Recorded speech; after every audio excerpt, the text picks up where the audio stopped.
அனைவருக்கும் வணக்கம்.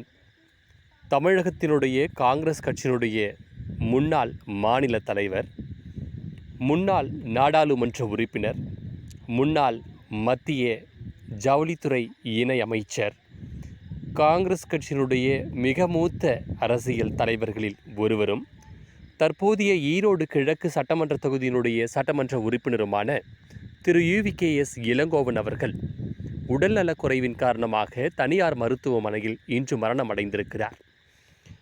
நிச்சயமாக காங்கிரஸ் கட்சிக்கு தமிழக அளவில் ஒரு பேரிழப்பு தான். இதில் யாருக்கும் எந்த மாற்று கருத்தும் கிடையாது. காங்கிரஸ் கட்சியினுடைய இன்னும் தமிழ்நாட்டில் தாக்குப்பிடித்து கொண்டிருப்பதற்கான காரணம், ஏதோ ஒரு கூட்டணியை வைத்துக்கொண்டு கணிசமான சட்டமன்ற நாடாளுமன்ற உறுப்பினர்களை கைப்பற்றி கொண்டிருப்பதற்கான காரணமான தலைவர்களில் மிக முக்கியமான தலைவர் திரு யுவிகேஎஸ் இளங்கோவன் அவர்கள்.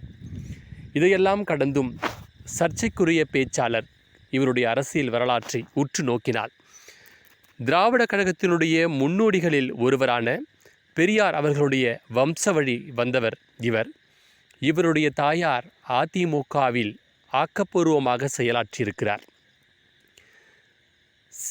மதிப்பிற்குரிய தமிழின தலைவர் திரு பிரபாகரன் அவர்களுடைய மகன் இறந்தபோது இவருடைய விமர்சனம் எப்படி இருந்தது என்று நீங்கள் அனைவரும் சற்று சிந்தித்து பார்க்க வேண்டும். ஒரு சிறுவன் இறந்ததாக கேள்விப்பட்டேன். அந்த சிறுவன் பிரபாகரனின் மகன் என்றதும் நான் மிக மகிழ்ச்சி அடைந்தேன் என்று ஈழத்தின் மீது அக்கறை கொண்ட அத்துணை தமிழர்களுக்கும் இந்த விமர்சனம் கோபத்தை ஊட்டியது.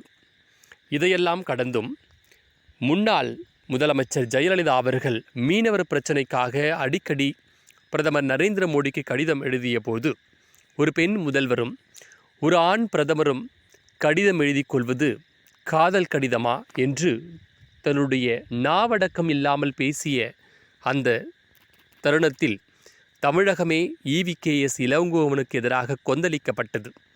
அப்படி எதை வேண்டுமானாலும் பேசலாம், எப்படி வேண்டுமானாலும் பேசலாம், நாவடக்கம் இல்லாமல் பேசக்கூடிய ஒரு காங்கிரஸ் கட்சியுடைய மிக மூத்த தலைவர்.